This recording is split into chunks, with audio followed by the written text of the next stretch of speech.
числе для меня, как для профессионального историка и для...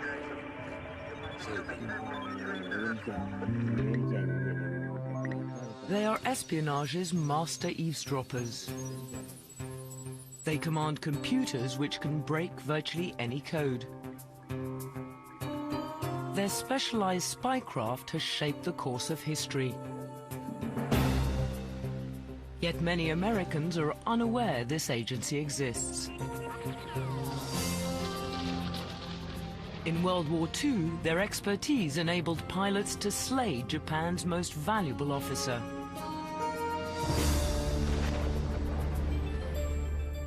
In the Cold War, secret messages they intercepted exposed a massive Russian spy ring in the United States.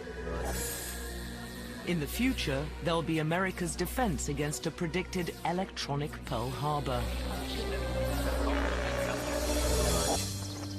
They are America's code makers and code breakers.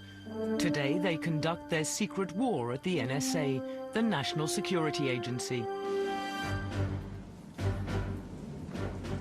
For the first time, this fortress has opened its doors to documentary cameras.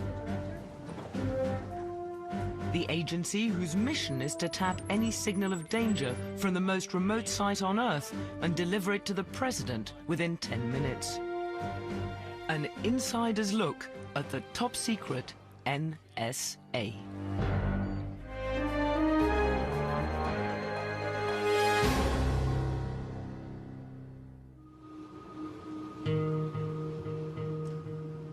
Inside this deceptively ordinary building in Fort Meade, Maryland, is a top-secret intelligence organization unrecognized by most passers-by. It's encased in copper meshing to shield its clandestine work from electronic eavesdroppers. For more than 45 years, the NSA has maintained a level of secrecy so absolute, its employees joke that its initials stand for no such agency. With a budget that exceeds the CIA's, the NSA is America's most costly intelligence service. Though the figures are classified, it's estimated its annual operating cost is $8 billion. That's 8,000 million pounds. But espionage experts maintain the secret work performed here is worth every penny. The NSA's employees are the masters in a specialized branch of spying, communications intelligence. 24 hours a day, the NSA is listening. It drinks in an ocean of foreign communications from a worldwide network of eavesdropping stations. Phone calls and faxes of foreign drug barons, radio signals between international terrorists, electronic fingerprints of tanks and missiles at military flashpoints. While the accuracy and depth of intelligence gathered by conventional human spies can be severely limited, communications intelligence can provide the full inside story. Basically, the best source of intelligence that you have is signals intelligence. It's far better than spies. With a spy, you never know whether he's not sending information to set you up someday for some kind of a deception. With signals intelligence, you're getting the absolute information from the horse's mouth. You're sticking your head into the other guy's huddle. You're hearing his exact words, what he's saying, what he's thinking. It is possible, of course, to send false messages to deceive any eavesdroppers. But such deception is rarely implemented because it can also confuse the intended receiver. The common approach is to send genuine messages but protect them with complex codes. It is these encoded messages which comprise a huge proportion of the messages the NSA intercepts.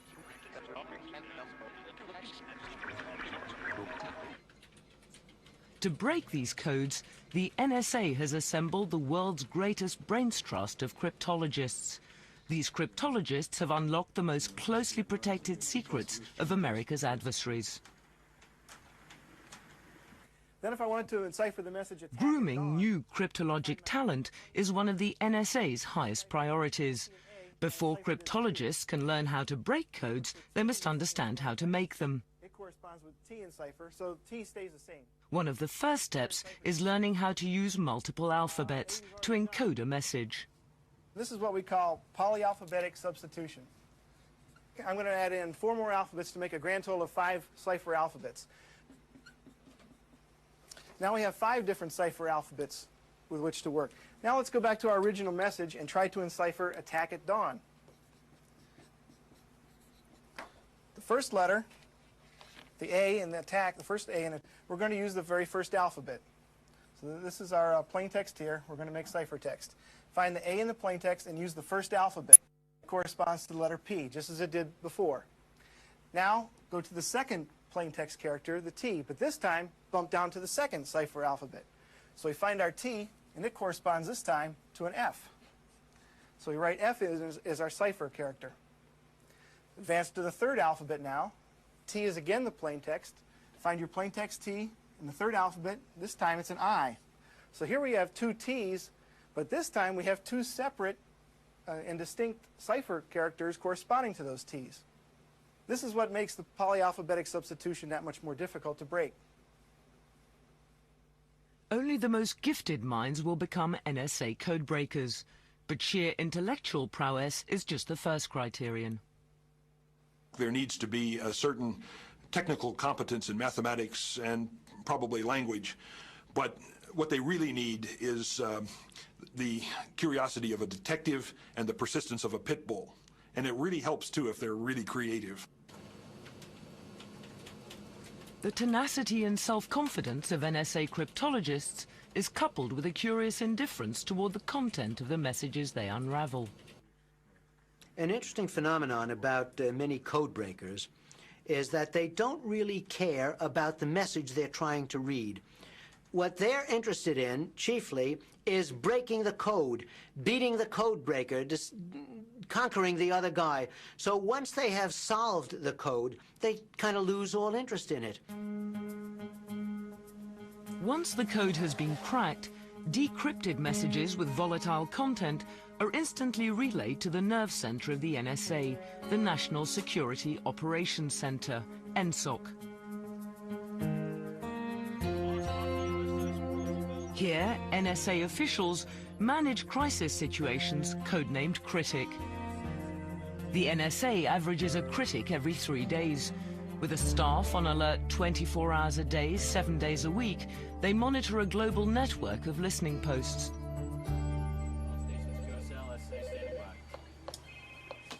This is a training exercise, but actual critic situations include threats to US military forces, planned or actual attacks on the president or other US officials, and incidents that may heighten tension along international borders. Hey, phone call from LaSalle at 1401 Zulu. The pilot has been recovered. Cease all CSAR activity and stand down. In crisis or calm, the NSA depends not only on its superior pool of cryptologic talent, but also the finest technology, state-of-the-art supercomputers, cyber spies which have revolutionized the art of espionage.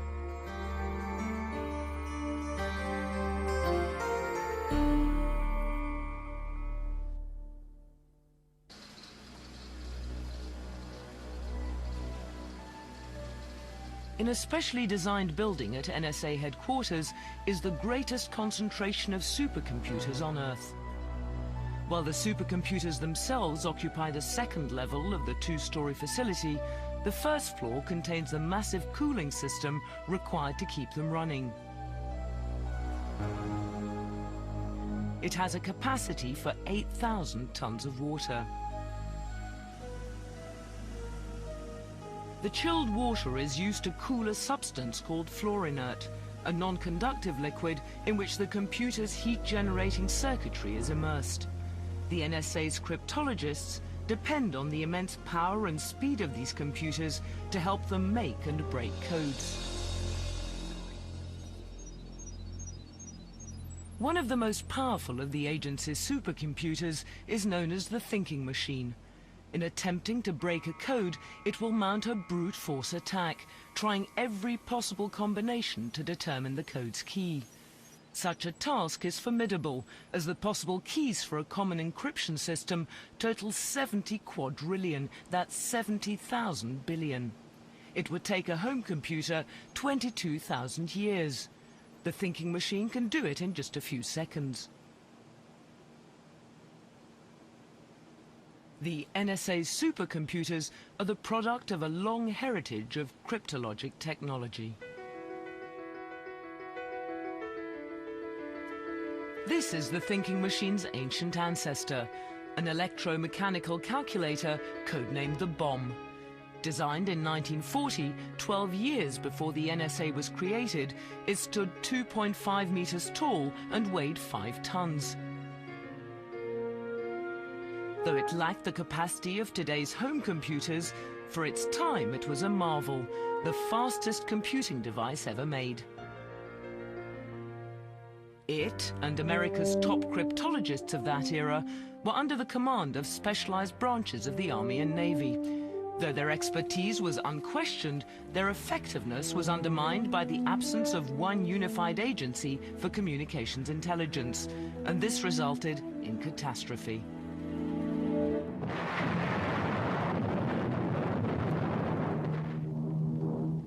Several hours before bombs fell at Pearl Harbor, American codebreakers suspected that a surprise attack was imminent.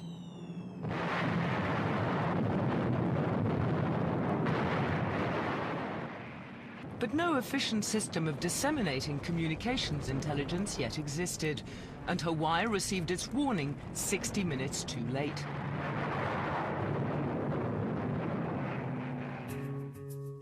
Despite the disaster at Pearl Harbor, the cryptologists would play a pivotal role in World War II. Their feats would pave the way for the formation of the NSA following the war.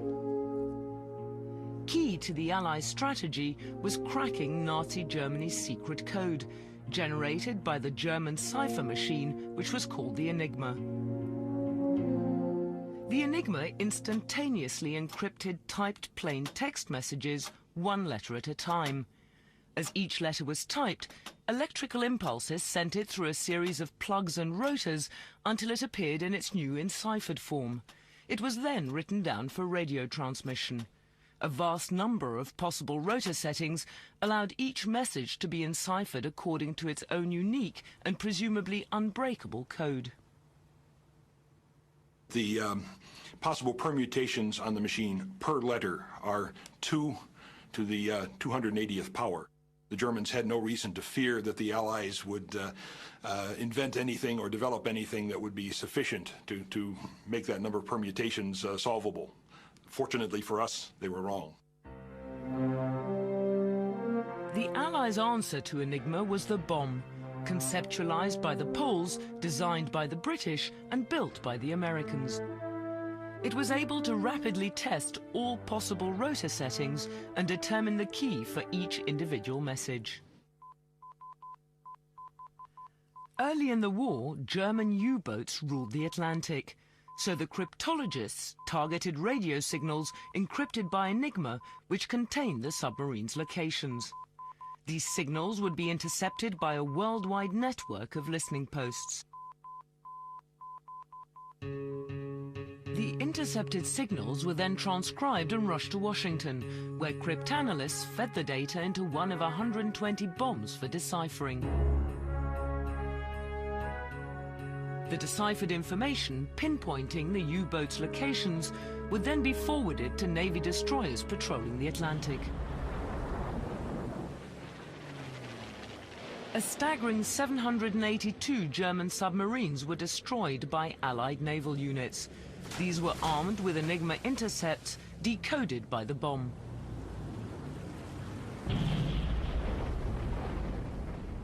I think its contributions to the war in the Atlantic against the submarines was absolutely essential to winning the war. If we had not ended the German submarine threat, the United States would never have been able to send enough men and materiel to Europe to fight the Germans. Throughout World War II, crucial Allied victories would hinge on the secret contribution of cryptologists. In the war against Japan, their challenge was to break a complex numeric code known as JN25. Unlike Enigma, JN25 would be broken not by technology, but by sheer brain power. The work against the Enigma was largely machine-based.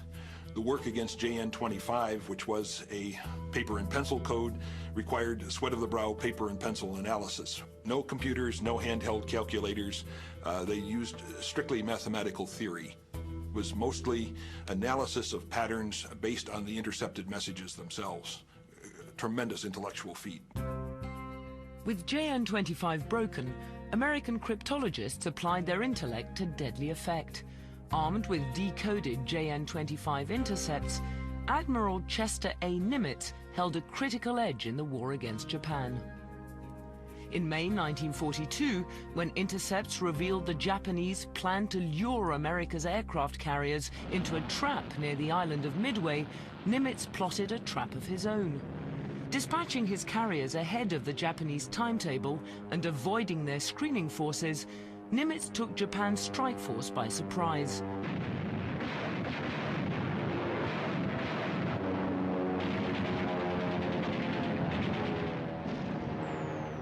For the Japanese Navy, this was its first defeat in over 300 years.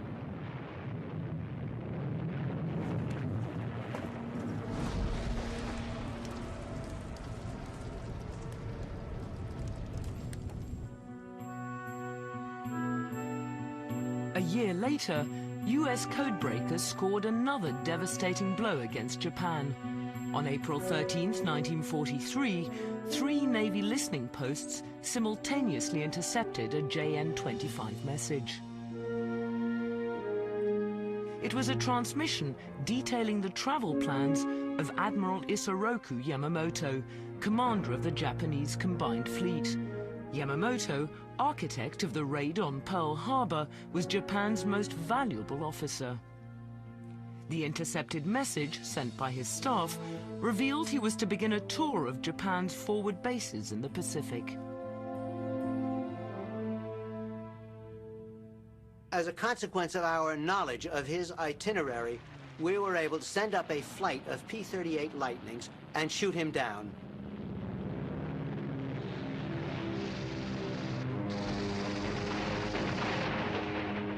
The mid-air assassination of Admiral Yamamoto was the most dramatic single episode ever to take place as a consequence of code breaking. It was in effect as if the United States had lost General Marshall, General Eisenhower, and General MacArthur all rolled into one. As Japan mourned its fallen leader, cryptologists focused their efforts once again against Germany. In the autumn of 1943, the United States and Britain were planning a risky cross-channel attack against Nazi-occupied France. But the Allies knew that the Germans had been fortifying the French coast for 2 years, expecting just such an invasion. In order for D-Day to succeed, Supreme Allied Commander Dwight Eisenhower needed precise information on Germany's defenses and strategic intentions. To provide Eisenhower with the information he needed, codebreakers focused their attention on messages transmitted from a high-ranking diplomat in Berlin. But in an unusual backdoor route to gain information on Germany, the diplomat they targeted was Japanese. He was Japan's ambassador to the Third Reich, Oshima Hiroshi. Oshima Hiroshi was a remarkable Japanese army officer and was very quick to make friends with top-ranking German army officers, including Hitler. He was immediately ushered in to some of the very top-secret meetings of the Germans. And being a good, obedient ambassador, he reported everything that he learned about the Germans, from the Germans, back to Tokyo. The most crucial of Oshima's memos were radioed to Japan in November 1943. Decoded in Washington, they contained just the information Eisenhower needed for a D-Day attack. In them, Oshima described how the Germans had given him frontline tours of the French coastal defenses. In exacting detail, he described not only the Germans' defensive positions, but also what the Germans expected the Allies to do in their attempted invasion.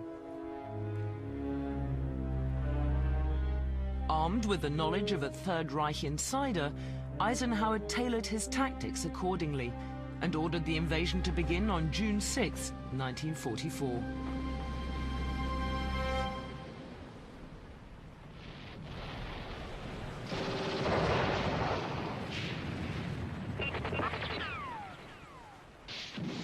Although the work of cryptologists helped the Allies on D-Day, the price of victory was high. Still, military experts assert that over the course of the war, communications intelligence spared the lives of tens of thousands of Allied fighters.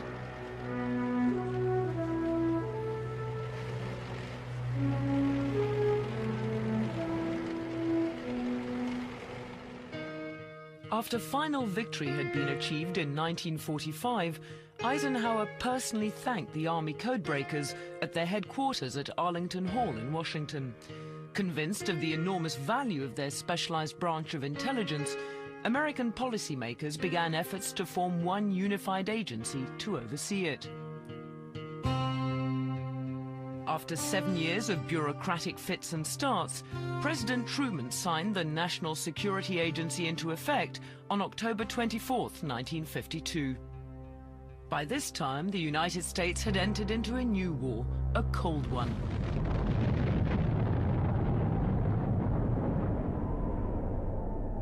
And the NSA would play a major role in winning it.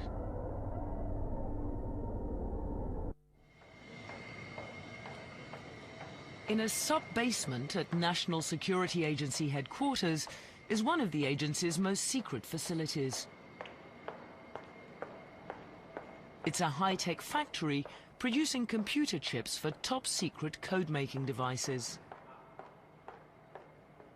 The laboratory lies beyond a gauntlet of security checkpoints. The last is a retina scan.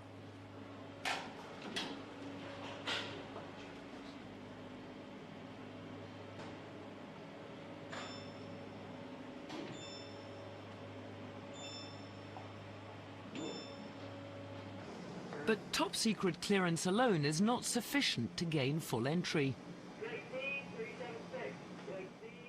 All technicians must also be positively dust-free.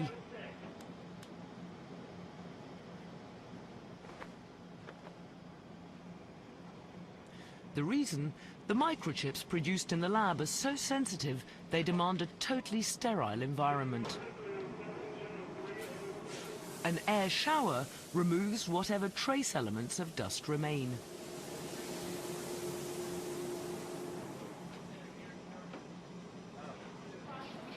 Here, microscopic precision is mandatory.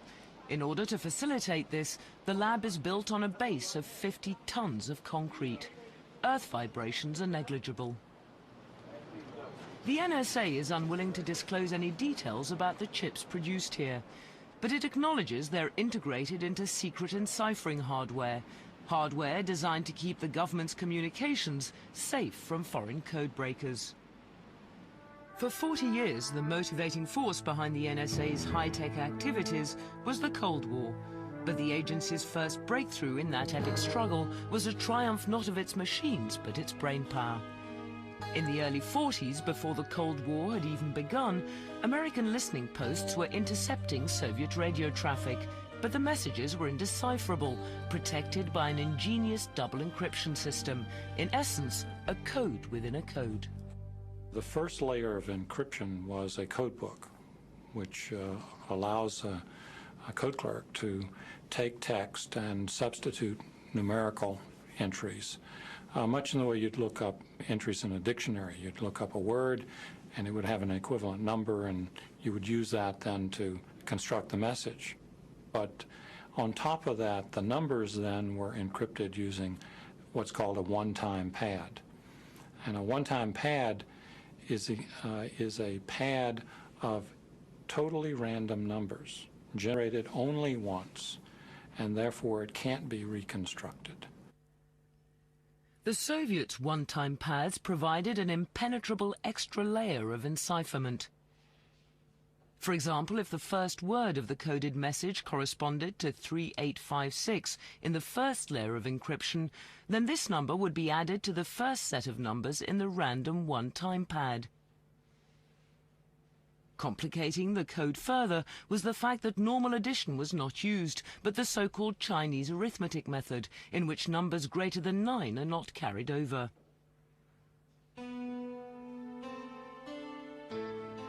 In 1944, as the indecipherable messages mounted, one cryptologist made a pivotal breakthrough. Cecil Phillips, an army codebreaker, detected a crucial error by the Russians. The Soviets were taking shortcuts, using the same one-time pads on multiple messages. This discovery was the first step in unraveling the code. When you work on a cipher problem, there are lots of times when you will make some discovery or break, and when that happens, it's like eureka. You think you found it, and there's a kind of euphoria that goes with that you couldn't duplicate any other way. Within 2 years of Phillips' breakthrough, both layers of encipherment were painstakingly picked apart. The decrypted messages, codenamed Venona, stunned America's intelligence officials. A vast Soviet spy ring was operating in the United States. The level of the agent's penetration was alarmingly deep. This 1944 message makes reference to an unidentified operative in the inner circle of the wife of Kapitan, the Russian codename for Franklin Roosevelt. In other words, the Soviets had a spy within the entourage of the First Lady. Even more devastating was the revelation that the Soviets had penetrated the Manhattan Project, America's secret wartime effort to build the atomic bomb. The bomb, codenamed Enormos by the Russians, was the prime focus of the espionage ring. According to the Venona decrypts, the most active agent gathering such intelligence was codenamed Antenna, later designated Liberal, but his actual identity was unknown until 1949. Federal investigators discovered that Liberal was Julius Rosenberg, the owner of a small electrical engineering firm. On July 17, 1950, Rosenberg was taken into custody. On August 11th, Rosenberg's wife Ethel was also arrested. However, the Venona decrypts provided little information of her activities, beyond her awareness of her husband's work for the Soviets. Convicted of treason in a trial that inflamed the nation, the Rosenbergs were sentenced to death in March of 1951.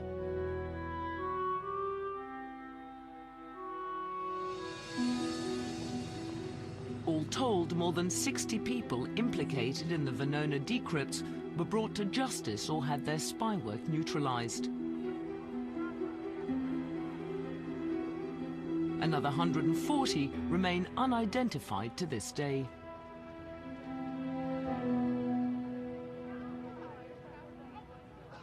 As the Cold War extended to the 1960s, the NSA continued to secretly shape its course. The arena for one of its most crucial missions would be Fidel Castro's Cuba, which had emerged as a flashpoint of conflict between the two superpowers. The story of the Cuban Missile Crisis has been well documented, but the role of the NSA has been veiled until now. According to conventional accounts, the crisis began in 1962. On October 14th, photographs taken by U-2 spy planes revealed an alarming surprise. The Soviet Union was arming Cuba with ballistic missiles, missiles which would put the eastern United States within range of a swift and disastrous nuclear attack. Historians have chronicled that this was the first evidence of the Soviet threat presented to President Kennedy by American intelligence. But in reality, NSA listening posts had been monitoring Cuba's arms buildup as early as 1960. The communications it intercepted concerned suspicious Soviet ships heading for Havana. For 2 years, NSA eavesdroppers heard Cubans discuss shipping procedures which spelled trouble.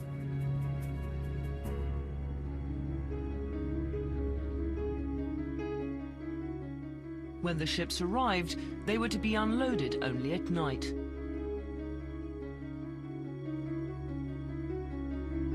Deliveries were to roll away from the pier under black canvas and heavy guard, out of sight of onlookers.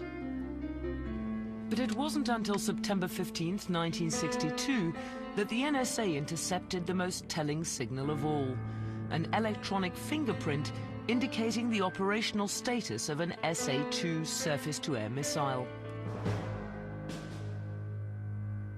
Such a weapon was the Soviets' unique support for a nuclear missile facility. A month before the U-2s confirmed it, the NSA had collected strong evidence indicating Cuba's nuclear threat. So when the crisis erupted full-blown in October, President Kennedy was well prepared. With the world on the brink of nuclear war, the naval blockade he ordered was able to prevent the arrival of more missiles. Later, the Soviet Union agreed to remove the missiles already in place. The crisis predicted by the NSA was over.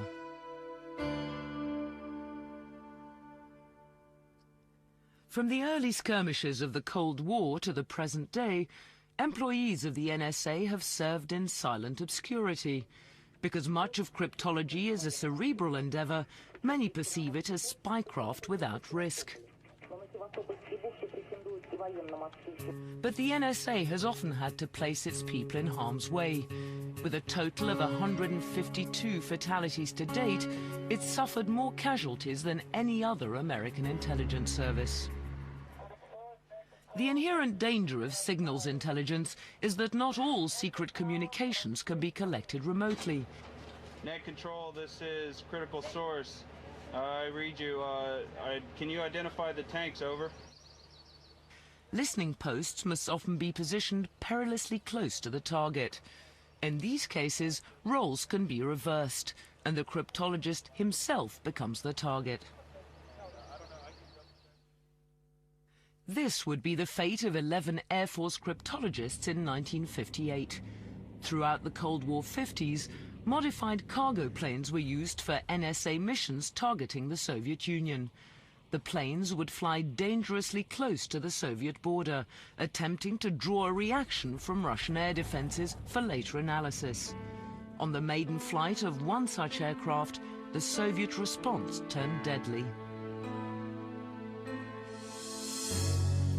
NSA ground eavesdroppers listened helplessly to the chatter of Russian fighter pilots as the crew of the C-130 realized the Soviet planes were closing in. When the Soviet aircraft decided to attack, it must have been panic aboard that aircraft. It's hard to imagine the fear that would be generated by that, because they knew they were sitting ducks. A C-130 is a transport aircraft. It can't get out of the way. It can't fly as fast as a MiG-19, and there was nothing down below but mountains.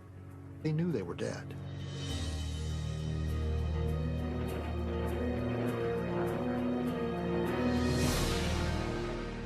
What was left of RC-130 came down in Soviet Armenia. The entire crew of 17, including the 11 cryptologists, became unsung heroes of the Cold War. 3 years later, a 25-year-old intelligence specialist from Tennessee would become the first casualty of another war. James T. Davis was the Army's first cryptologist in Vietnam and the first American to fall there. In 1961, Davis arrived in Vietnam, 3 years in advance of America's full military commitment. His assignment was to locate elusive communist guerrillas by homing in on their radio transmissions. The danger was that his direction-finding equipment would function effectively only if he were perilously near the enemy. Davis was in constant danger when he was in Vietnam because the direction-finding equipment that he had to operate within about 6 miles of the Viet Cong transmitter. And if you're within 6 miles of the Viet Cong transmitter, you could be within a few hundred yards of the main force.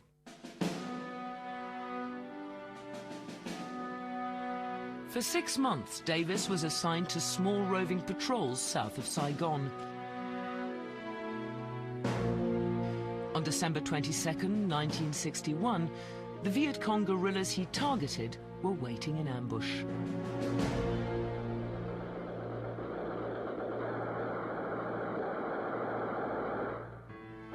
Davis and 9 South Vietnamese soldiers were cut down in a hail of gunfire. A sole survivor escaped to report the massacre. Davis was the first of 59 cryptologists killed during the war. The spectre of Vietnam is etched into the NSA's memorial, but the most deadly single incident in the history of cryptology occurred in another war a world away. On June 5, 1967, the Middle East erupted into what became known as the Six-Day War.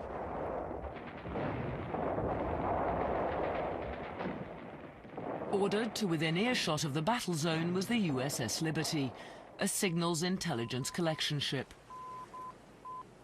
On June the 8th, the Liberty was patrolling 22 kilometers off the Sinai coast, though in international waters, its close proximity to the Arab-Israeli conflict made it a vulnerable target. At 2 o'clock that afternoon, Israeli planes mounted an attack.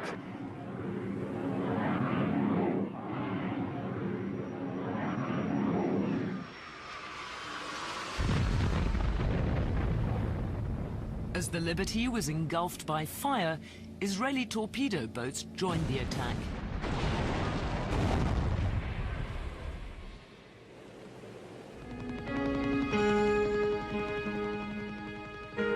Incredibly, the pummeled Liberty did not sink, but 34 died and 170 were wounded.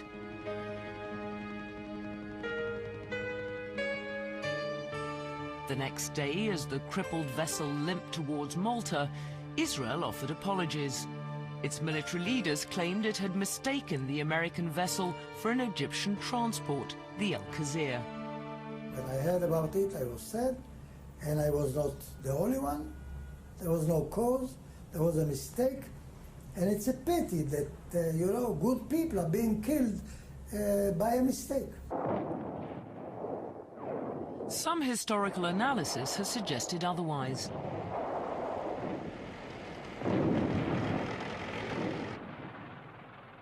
It's been pointed out that on the day of the attack, Israel had almost completed its overwhelming victory over its Arab enemies. But Israel's primary objective, the Golan Heights, was still held by the Syrians. By attacking the Liberty, the Israelis may have been trying to prevent America from learning the full extent of its gains. Concealing this information would have been crucial in staving off American intervention to stop the war before the Golan could be won. Whatever the truth, the fate of the Liberty is poignant evidence of cryptology's inherent peril.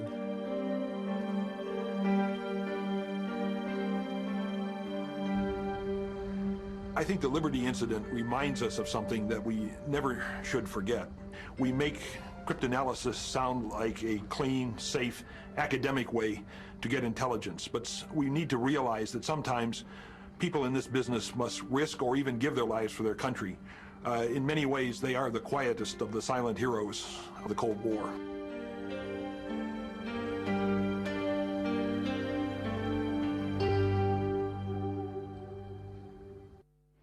Be still, then blink or smile.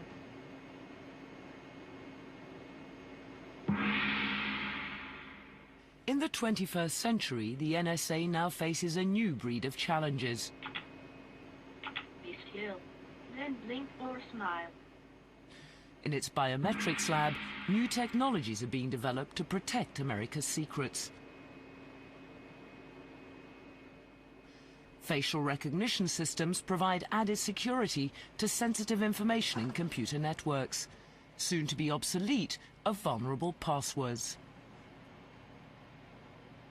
Passwords can be guessed about 30% of the time. So what we would like to do is depend upon some intrinsic characteristic of the individual rather than on something that they have to remember. And that's what we're trying to achieve here. And in the case of face recognition, there's nothing to touch. You really have to do nothing more than just be yourself. Biometrics research reflects the NSA's escalating emphasis on the need for defense in the information age. Technicians are devising innovative methods to protect America from the threat of cyber warfare.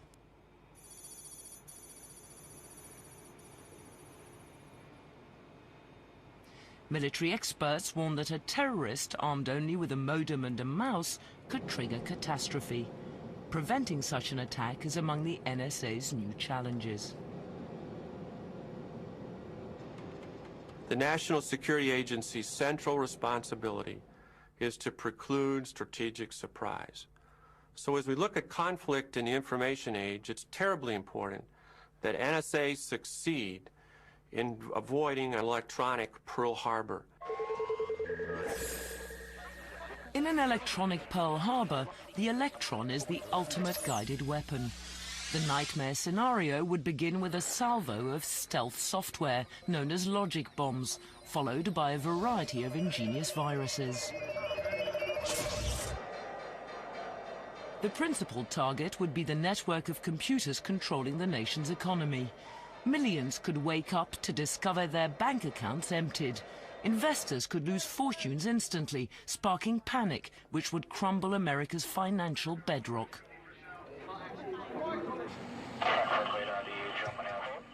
Also targeted would be the nation's transportation systems.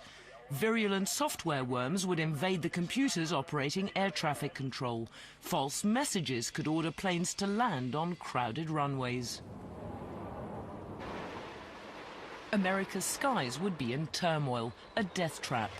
With its transportation grid locked, its communications disrupted, and its economy ruined, America could be plunged into anarchy. Though some experts maintain a disaster of this magnitude is unlikely, most agree that cyber warfare will be the new battleground of the 21st century. To repel any future attack, the NSA is developing defensive measures which are closely guarded secrets. For half a century, unmatched secrecy has been fundamental to the NSA's success. Okay, morning everybody. Start us off, Judy. Good morning, sir. Right after. Those who work here maintain that an exceptional level of commitment is also imperative. For some at the NSA, this commitment was best illustrated when they eavesdropped on signals during a foreign skyjacking in the 1980s, a crisis in which lives hung in the balance.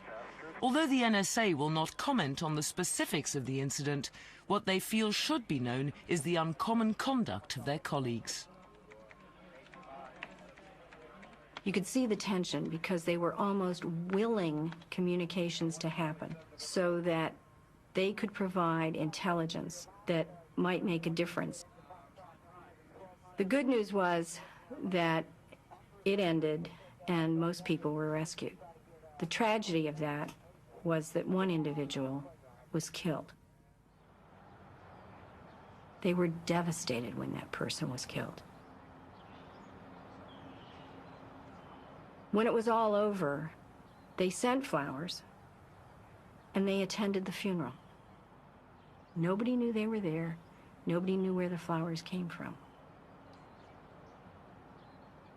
Those are the kinds of people we have working in this building. They never talk about the events they support. They never talk about the tragedies that go on, but they really identify with whatever is going on in the world. And they really identify with the fact that they may be thousands of miles away, but through electronic communications, they are there as part of the fight.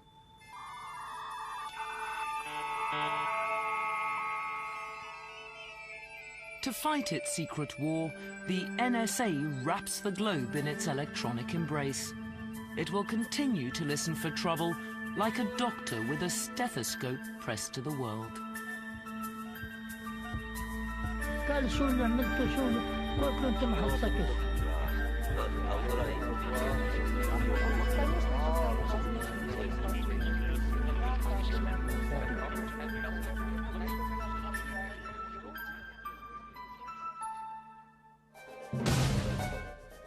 A rare bacterial disease causes concern when it claims a life.